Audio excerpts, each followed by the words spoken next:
interesting country. They have a king, and they also have a prime minister. And in some cases, they love their prime minister. In others, they don't. Some figures are very interesting.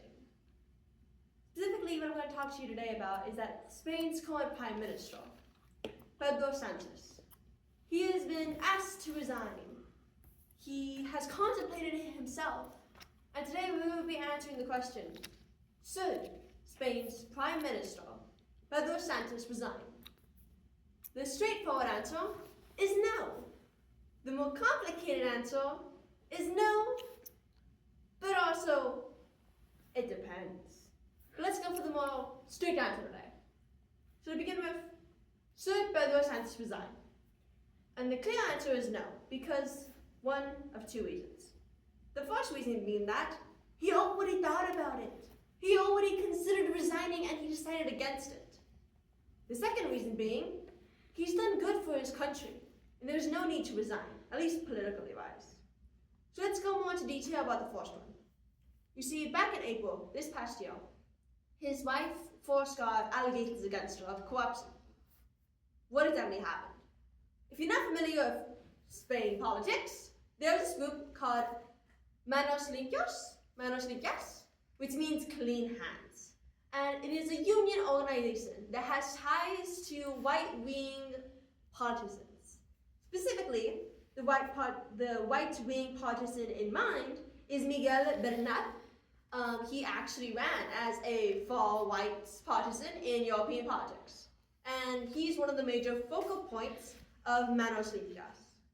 And what they did was that they accused our boy, Pedro Sanchez's wife, of corruption, specifically of using her status as the prime minister's wife to benefit her own business.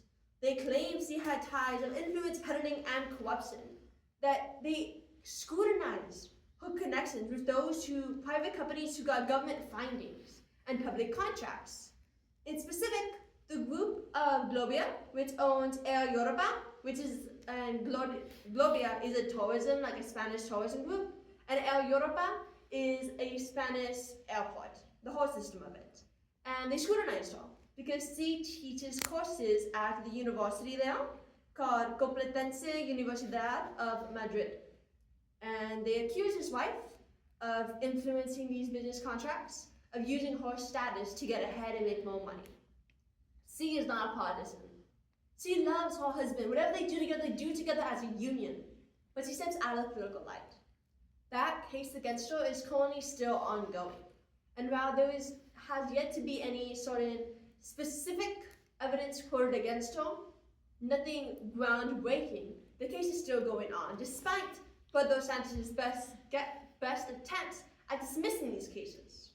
And this information is all by Al Jazeera, which is a news article that focuses on that region.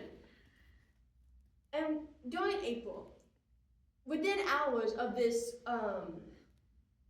first accusation being thrown at his wife, he took 5 days off of public office. 5 days off to contemplate resigning. He even met with the king. That would have been the first step if he did resign. And after 5 long days, he decided no. He decided he was not going to resign. Instead, he said this is a smear campaign against him and his wife, because this isn't the first time it's happened. Because back in 2018, if I'm not mistaken, a right-wing partisan accused his wife of being transgender and having links to drug trafficking, which wasn't true. That following New Year's Eve, protesters went outside Madrid's capital with a dummy of Pedro Sanchez and beat it with sticks. Pedro Sanchez is dealing with a lot, but despite the claims against him and his wife, despite the ongoing investigation, he put his country first and decided not to resign. To some happiness of his people, and to some not so happiness of his people. So the short answer is no, he shouldn't resign.